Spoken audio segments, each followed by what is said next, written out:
This meeting is being recorded. Hey guys, good evening.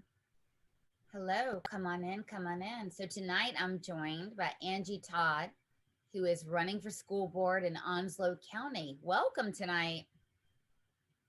Thank you for having me. Absolutely. So Angie and I have been talking over the past couple of months about what is social emotional learning. Is it in, just Onslow County or just one county, two counties? Is it the state level? How does it show up? Really, what's the true nature of social emotional learning, and how do I explain it, right, to my state representatives who are in office, etc. Right, Angie? I mean, what have you been noticing that parents are picking up on social emotional learning now? What are you seeing on the ground? I do feel like they're starting to pick up on it. And then I've been trying to focus in on the surveys and things that are easier to understand. And then kind of trying to take the other pieces that I've learned from watching your videos and what have you, and taking those little pieces and inserting them so that maybe it makes it a little more easier to understand because it is so complex. Okay. So tonight, I mean, hopefully, I'm going to give you guys obviously more ammunition than we've given before, but a way to kind of socialize this so that other parents or lawmakers or whoever that you're trying to convince, or if you're watching this tonight and you're not actually convinced, in other words, you think it's a pretty good thing, watch the show. You may think it's still a pretty good thing, although I seriously doubt it. So let's talk about where social emotional learning originates. It is a state standard, and it is mandatory in all 12 subjects in the state of North Carolina. Now, you might say, Angie, I'm going to be on the school board. We're not going to have any of that. Here's the problem. Principals, superintendents, and teachers are graded and monitored from the Department of Public Instruction on how they teach social emotional learning. They are trained by the Department of Public Instruction. As I said, it is a state standard. So our fight to get rid of this is at the state level. So let's take a look at this. What are you seeing on my screen? Are you seeing a whole bunch of stuff or just one frame? What are you seeing? I see one frame. Okay, which frame? Okay, so now I need to stop sharing. Okay, because I've got a bunch of jumbled things. All right, so just help me out on this one. Tell me what you're seeing here. I see the SEL standards. Okay, wonderful. So these are the SEL standards. This is from the Department of Public Instruction. So you will see right away, Angie, this is non-academic, right? So there's nothing in here that's going to help recover. Yeah. It's not going to help recover learning loss. It's not going to help improve literacy. It's not going to help improve science or math. So the first thing is integrate personal and social identities. I'm going to show you what that is in a minute. In fact, put a pin on that in number one. Examine prejudice and bias. We know what that means. That's critical race theory. Set and achieve collective goals. In the United States of America, we are built on rugged individualism. In fact, we value the rights of one, right? That's why we're so unique. That's why our system of governance is so unique, right? It's the individual liberties. It's not collective liberties. But look at this. Very Marxist. Number 3, demonstrate collective agency. Again, very Marxist. We're going to talk about what collective agency means, right? I'll give you a hint. It's you're black, you're white, you're gay, you're straight, you're Christian, you're Muslim. Yeah, okay. Understand the influence of oppression on behavior. That's critical race theory. Who do you think is the oppression geared towards, and who's the oppressor? Angie, if you had to take a guess. Normally the white people are the oppressors. Don't be afraid to say white people on this show. Okay. Right? It's not a bad thing. Resist inappropriate social pressure. That means resist pressure from ding, ding, ding, your mama and your daddy. Right? Right. Stand up to that. Yep. Stand up to the pressure you're getting from your family. Stand up for the rights of others. Not all others, certain others. Choose personal behavior based on social norms. No, choose personal behavior based on what the government tells you. That's what this is. Act according to collective goals. Again, collective goals. It's, by the way, it's not the goals of your church or your family they're talking about. Collect baseline data. Ding, ding, ding. Did you say something about surveys, Angie? Yes. Yeah. Yes, ma'am. All right. And promote CRT. So CRT and transgender ideology are a very, very big part of social emotional learning. In fact, that's how it gets to the classroom. As you said, surveys are a big problem. Well, social emotional learning and surveys go hand in hand. We know that most schools right now, this is just generally, are getting 6 surveys per year. Parents don't always know about them. In fact, a good deal of the time, they do not. So that's why this is so problematic. So I'm going to show you also the Department of Public Instruction until we pointed it out. Okay, they had this on their website. This is called transformational social emotional learning. Now here you're going to see a transsexual actually on the frame. Okay, so don't tell me there's no transgender grooming. Quite literally, the poster child for social emotional learning on the DPI's website, you're looking at it right now. Okay, so Correct. So core competencies. So, and you're going to hear this in a minute. Self-awareness. When they talk about identity, it is not the job of the government to inculcate identity into a child, period, end of discussion. That is the family's job. That is not the government's job. So this is our government, our state government in North Carolina, and Catherine Truitt being at the head of the Department of Public Instruction. This is on the website. Labeling one's feelings. Relating feelings and thoughts and behaviors. Accurate self-assessment of strengths and challenges. Self-efficacy and optimism are the only 2 that I believe in. So those that you're seeing on this core competency side, I mean, they ain't great, but they're not offensive. Here's where it gets offensive.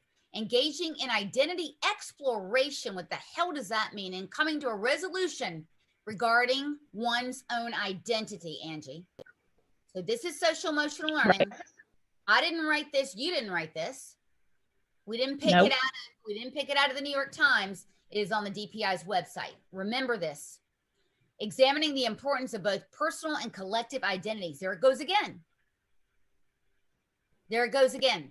This is not for the government to do. Recognizing one's biases and deriving constructive meaning of social identities. When you hear social identities, remember, gender is a contrived social identity according to the left. Understand that. Grounding and affirming. Anytime you hear affirming, watch the hell out. Affirming of cultural heritages. Recognize how everything is interconnected across diverse contexts. What do you think about this? I think it's scary. I'm not sure where that fits into arithmetic, writing, and math in the schools. I don't know where they have the right to make those decisions for our children. They don't, but I am telling you that we are being lied to by people who are at the state level. And we're not going to put up with it. So I'm going to show you right now examples from Moore County and Charlotte-Mecklenburg. So, by the way, I could stay here all night and show you these, but just so you're seeing this. Okay, this is 6th grade. This is a social emotional learning lesson from the 6th grade. Okay. These are terms. Okay. This is from my SEL lesson. So when we're talking about identities, when they're talking about these intersectional identities, these are the, and hell, I don't know what half of these are. Do you? Neither do I. Okay, this is 6th grade, social emotional learning. Again, identity exploration. This is it. This is it right here. Okay, I'm going to show you another lesson. Again, Charlotte Mecklenburg school system, same thing, 6th grade. Okay, so you're seeing right here, they're talking about male, female, my biological makeup is, my gender identity, my gender expression. Kind of weird, right? Yes, Mary. Okay, some people, they feel they don't fit into either box, but somewhere. So this is called grooming. This is called grooming. So this is you know, this is an example of grooming. So that's in the 6th grade. You know, we don't like it, right? It's inappropriate. Okay, but it's about to get worse, and I'm going to show you. You're thinking, how can that be? What are you talking about? This complete hyperbole. What do you mean, Sloan? Say it isn't so. Okay, so I'm going to show you. Actually, let me escape from this. I'm going to show you. You're like, Angie, you're like, please do escape from this, right? This is insane. So, okay, so let's go to, let's skip over to Moore County. And when we skip over to Moore County, you're going to see something that you really will not like. This is an example of a kindergarten class from Moore County, a gingerbread person. So are you able to kind of see here that, do you remember seeing this gender expression, etc., on that 6th grade lesson? Does this Yes. look right? So in other words, this right here, this is social emotional learning and their identity exploration. Okay. And then just at a younger age, they made it more accessible for the younger ages when they're submitting it to them. Yes. Exactly. And so, you know, you're going to see that these type of things, this kind of teaching, it's not simply reserved. It would be bad enough just for the 6th grade. It's done all from pre-K even on up. And so, you know, So when you're talking to parents and you're trying to explain grooming, what definition would you use to explain that? Well, we're going to hear from James Lindsay. As you know, we just had a huge conference on Saturday. It was amazing, but really one of the best, I mean, we had the brain trust of James Lindsay, of Max Eden, of Wade Miller, of Congressman Bishop, and others kind of telling us, okay, here's what it is. Here's what we can do about it legislatively. So grooming really is, well, let me kind of show you. This is how I would explain it. So let's get to this again. Okay. So when we go into, let's see, we can do this. Okay. All right. So here it is. Okay. Let me get a bigger screen here. This is the process of grooming. Okay. So surveys, Okay. classroom exercises, which you just saw. Okay. Where you can collect responses and data, medical forms, laptop tracking. We all know this to be data collection, right? Identity breakdown. So identity breakdown is really, really important. And you'll hear from James Lindsay a little bit later on in this, because when you break down an identity, that's when you groom them. Because when you break, you know, because when you break something down, you've got to build it back up. So the grooming happens. Correct. Grooming happens when an adult, a trusted adult, gets children to be unstable with their identity, to not know who they are. When you read the description, Okay.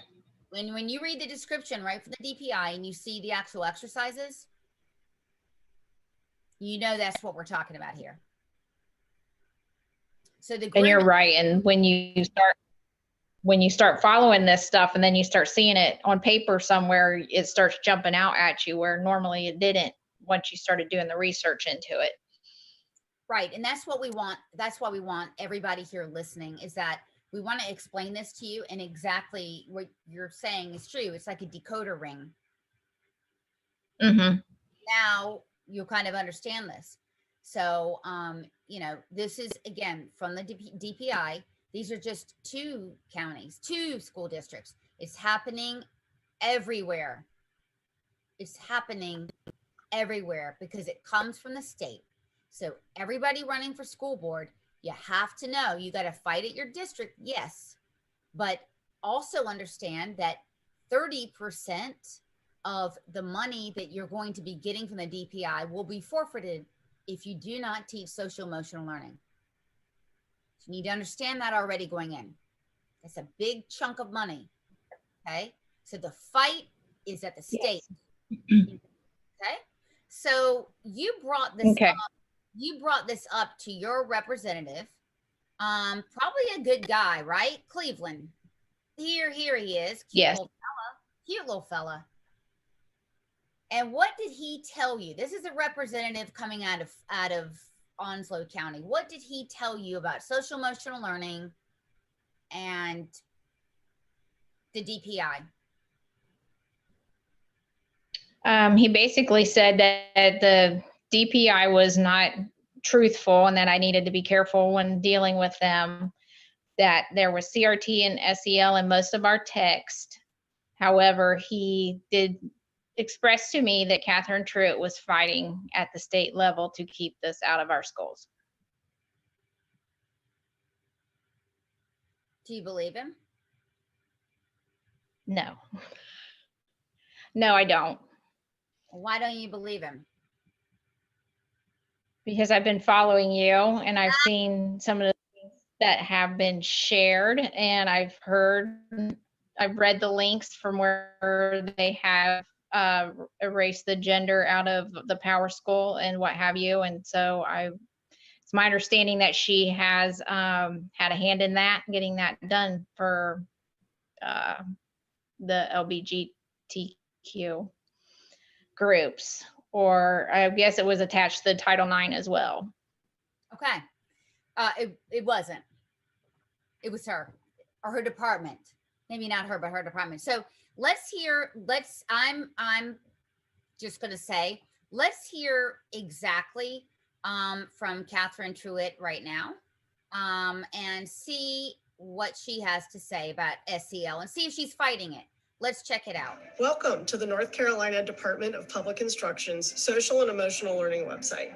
In North Carolina, we recognize that social and emotional learning is a strengths-based developmental process that begins at birth, long before children enter schools, and evolves throughout their lives, long after they graduate.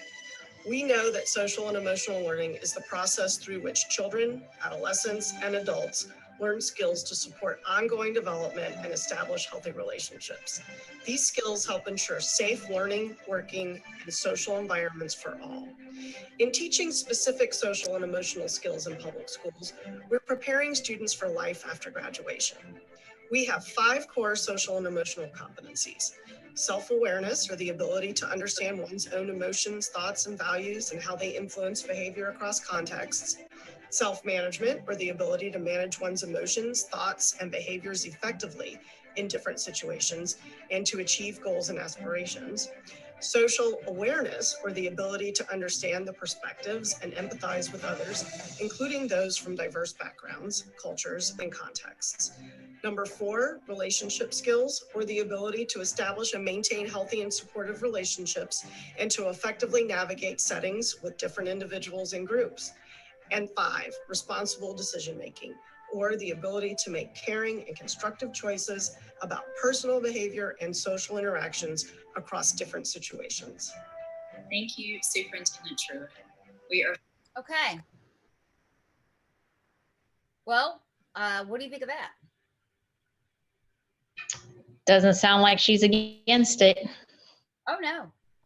Oh, absolutely not. And I'll show you this. Here's what Truitt put out there while she was running for office. This is one of her candidate surveys, and her answer to equity and stopping the school to prison pipeline. Okay. Zero tolerance policies for discipline, like if you have a gun to school, or you threaten a teacher, or you rape a student, or something like that. That ought to be replaced with social emotional learning programs. Oh my goodness. This is what the state school superintendent proscribes. No zero tolerance policies, which are, by the way, we all know are for the worst behavior. Replace that with social emotional learning. So is that one of the reasons why there's so much lack of discipline within the schools? Because I keep hearing that when I have a conversation with other parents or with teachers, is there's like no control or no recourse or accountability for their actions in the classroom. Yes. Her and the state school board. Remember, when she took office, she lied to us. I knocked on doors for her. She said she would be the firewall between the radical left and the classroom. But on day one, she had this mantra, if you will, with the state school board. Here it was. You ready for it? We are one, with one voice. We know we had the most radical, progressive nut jobs running the state school board. And her answer to that was the middle finger in the air to all of us who got her elected, and the we are one. So it is absolutely the reason why we have the problem. Right.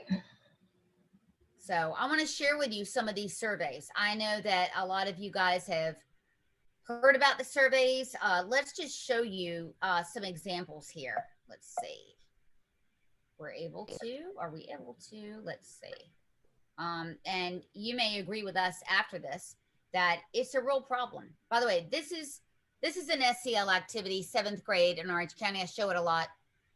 Look at what they're asking. This is another form of a survey, you guys. My best friend's name is, just say Sally. My best friend thinks I am. So you see how they're pulling data? This is grooming.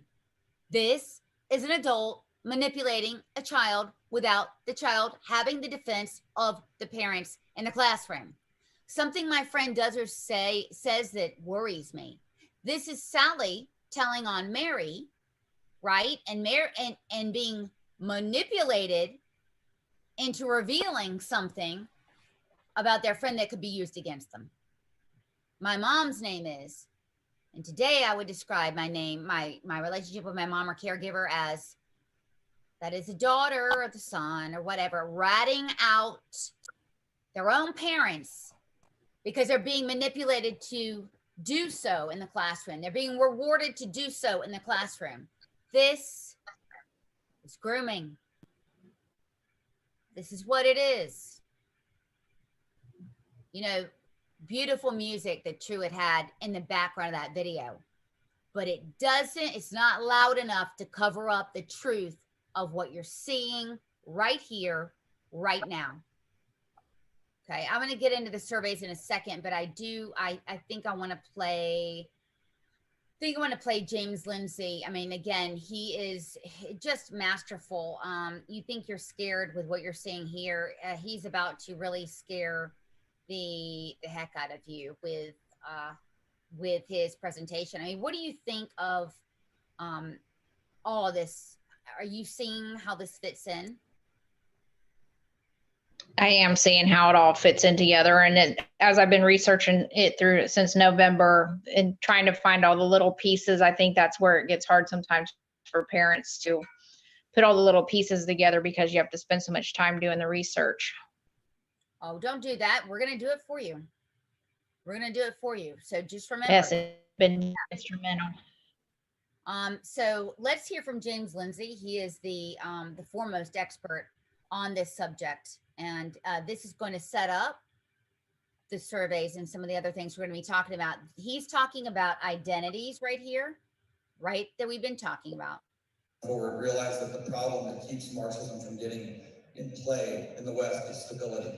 The working class became financially successful, became a middle class, and they became stable, and they became conservative, and they became counter-revolutionary. That's the words of Herbert Marcuse. So they are no longer a revolutionary class. So you have to look elsewhere. Where did he say to look? He said to the ghetto populations, the racial minorities, the sexual minorities, the feminists, the unemployed, and the outsiders, and the radicals. And we'll get to them by radicalizing students to bring the message to them. So they had to abandon stability entirely. First, they abandoned the stability of the working class within an advanced capitalist system because it delivers the goods. Later, when the queer theorists got a hold of these ideas, they had to abandon the stability of categories of sex, gender, sexuality, romantic inclinations. They separate those things. Mental health status, physical health status, ability status, fat status, and on and on and on and on. You have to wage war on them all. That's queer theory. And the reason is because you make sure that nobody has a stable sense of self. But somebody who doesn't have a stable sense of self is easily groomed. So now we turn to the third war, which is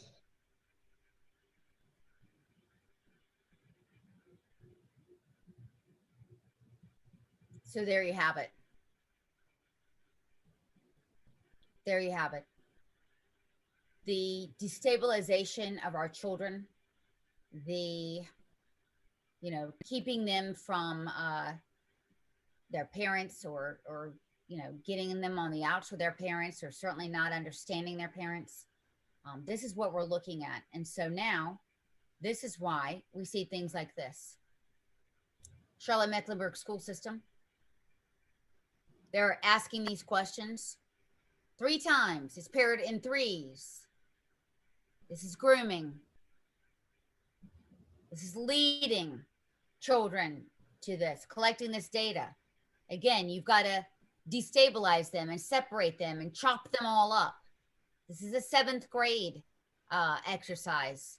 Your religion, your gender identity. Remember, they're asking that again. Your sexual orientation, gender identity. Do you see 3s again? This is social emotional. Yeah. Remember identity exploration? This is what they're talking about. Look at this again. Johnson County, 8th grade. This is grooming. Yes. This is social emotional learning. This is chopping up, you guys, this is chopping up our child's identity to confuse them, to destabilize them, which is a positively horrific notion. So are you, Angie, we've talked a lot about this. Are you any closer to being able to explain this, do you think? Or are you just pissed? I do. I am getting better at explaining it, but it upsets me at the same time as I starting to get people in the in our community to start relaying that these surveys are actually being done in our county. And that I know that they're doing them verbally in some of the classes and putting these children on the spot in compromising positions, talking about their family life and what have you. Right. And so this is right from the DPI. What you see here does not match what came out of Superintendent Truitt's mouth. That is the problem. We are being lied to. We know we're being lied to because we know what you just said, Angie. Well, you know what's going on in the classroom. Here's exactly what they're saying. Identity exploration and coming to a resolution regarding one's own identity. Now we see how they're doing that. Now we see how they're doing that. These are government officials determining what kind of identity your child is going to have. And oh, by the way, they will bring manipulation to bear. They will bring social shaming to bear. They will keep it a secret from you, which we talked about over the last couple of weeks here. Recognizing one's biases and deriving constructive means of social identities. We saw that in one of the surveys where they said, what do you think of LGBTQ? Right? Let's look at your bias. Collective identities, grounding and affirming of cultural heritage, recognizing how everything is interconnected across diverse contents. This is brainwashing. This is on the DPI's website. Angie and I did not write this again. This is at the DPI website. I hope tonight that you guys understand that absolutely we have got to get school board members in so that you guys can help us in the fight against the state. Our fight is with the state. Exactly. And did the state representatives vote some of this in? Is that how it got into the NCDPI, or can you lay out a little bit of groundwork for that for me? I can, and I will, and I appreciate the setup. So when we examine how these things get from the top to the bottom, we look at three things. We look at a law, a policy, and a rule. That's what happens. So we actually don't, when we look at conservatism, conservatism is typically limited government, right? A body, a legislative body in this case, should not make a law and then say, hey, listen, we're gonna make the law, but we're gonna delegate the rules and the policy of that law to a set of bureaucrats who we call leftist lunatics all the time. Well, they did that. It was the Mental Health Bill of 2020 in June of 2020. They said, look, we're going to require the State Board of Education to write policies to do some mental health training, which in and of itself isn't bad, inside the schools. They took it and did SEL. Not a Democrat led that effort. It was Republicans who led that effort. And that's Senate Bill 476, correct? Bingo. That's been one of my talking points. So I was trying to lay that out for people, how that all came, how they are all connected. Yeah, so the way you want to explain it, Angie, is just exactly the way I'm saying it. You're going to hear Republicans talking all the time about the whack jobs, and there's, 5 or 6 of them on the state school board. We've got some good people, but there are guys. The whack jobs on the state school board, and they'll talk about that. But then, I'm not sure if they can explain why they are letting them write the actual details of how these things will be laid out. In fact, what I'm saying is, Republicans, you had a role in this, and now you have to do something about it. Now, that's something, Angie, that we're going to be proposing from the top down is this, is we need a law. Number one, that parents, there is a mandatory opt-in to any survey, even that questionnaire that I showed you going on in SEL, and mandatory opt-in, period, full stop. And we need an Office of Compliance. I'm a small government person and I don't like creating other offices. It'd be temporary. Let's do a 3-year office, right? That consists of 3 or 4 people. And guess what will happen? Every time a principal or a superintendent actually has a violation, because it'll be investigated, they are docked 10% of their pay. You wait and see how fast this will stop. It will. So, it's interesting. Right. I mean, we've got a guy who we love to death named Ralph Hayes. He is a senator who's running for re-election up in Senate 47. And he wrote in 2019, he was a visionary. He wrote a bill that said, look, any SEL stuff, parents need to see. That was before SEL was mandatory. I mean, he knew. And he also he wrote a couple of bills that would have made transgender grooming illegal in schools. Those bills are still there. We need them passed. Awesome. We just need the right legislators to get it done. Well, we do. And we have some good ones. We have Ralph Heiss. We have John Torbett, of course, who chairs the House Education Committee. We've got good people. I'm told all the time that we need a supermajority, and I get that we do. Okay. And we absolutely do, right? But to your point, we need ones that are not going to go along to get along. Let's get this done and protect the children. And that should be our goal. So how would you push back, knowing what you know now and knowing that the genesis is the legislature and the task is, right? How do you push back knowing that you're going to have to give back money and you're going to have to fully face the DPI, who is doing an end run around every single school board in the state because they're training these teachers and they're evaluating these teachers on SEL. What can be done?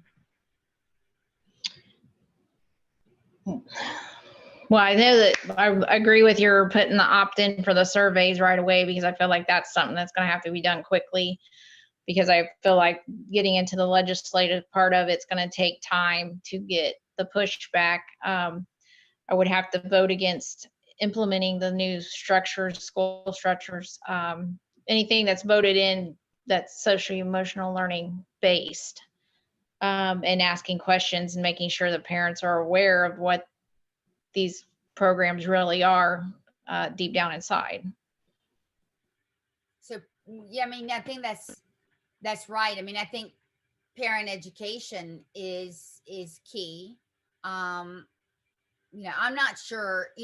What I would like to see also, and our organization, Education First Alliance, would like to see is, you know, obviously we're going to win big when it comes to school board. So let's say, I mean, you're definitely going to win, and we've got Onslow, we've got Stanley, we've got Union, and several others. I would like to see us get the same attorney for 5, 6, or 7 school boards and sue the hell out of the state. What do you think about that idea?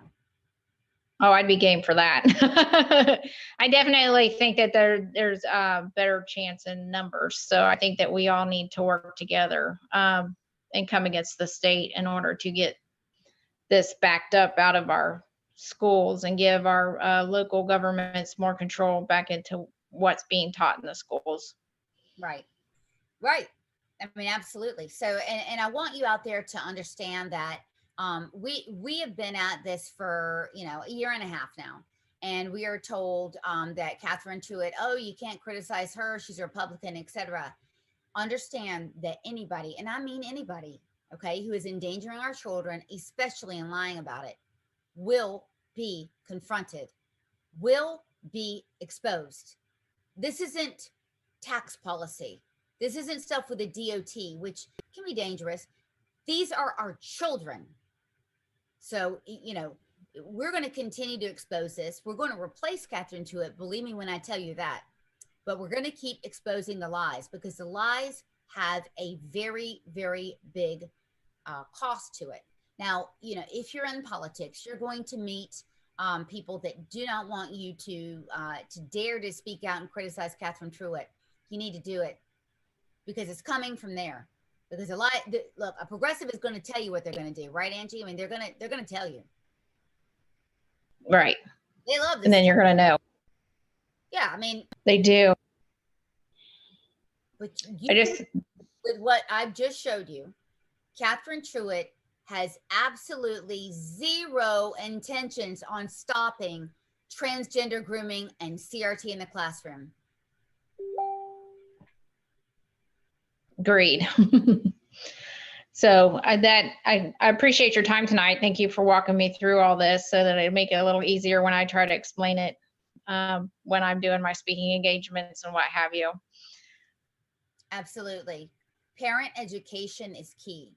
So that and fighting back at the state level, I think, is all we can do. So where do we go to support you? Where, I mean, someone wants to make a donation, they want to volunteer. Tell us where we go. You can go to Angie Todd at Venmo, or you can mail a donation to myself, Angie Todd, at P.O. Box 236, Hubert, North Carolina, 28539. Okay. Do you have a website? I do not. Okay. All right. So do you have a Facebook page? I do have a Facebook page, Committee to Elect Angie Todd. Okay, great. So you need to support Angie Todd. How many conservatives do we have running right now? We have 8 running on the Republican side. all of them conservative? For the most part, there's 3 that have been backed by the Onslow Conservative Coalition as being vetted and affirmed that they are conservative. Okay. And I'm one of the 3. We're only backing you. And so how many spots are open? 3. Okay. So you have a primary. Yeah, our primary is May 17th. Right. So we're about 2 weeks away from tonight. We'll find out. So, all right, good deal. Well, thank you very much for being on, and looking forward to a great win for you on May 17th. It's good Tuesday night, May 17th. It's going to be a big night. All right. Thank you so much. It was great spending time with you. Thank you, Angie. Bye-bye.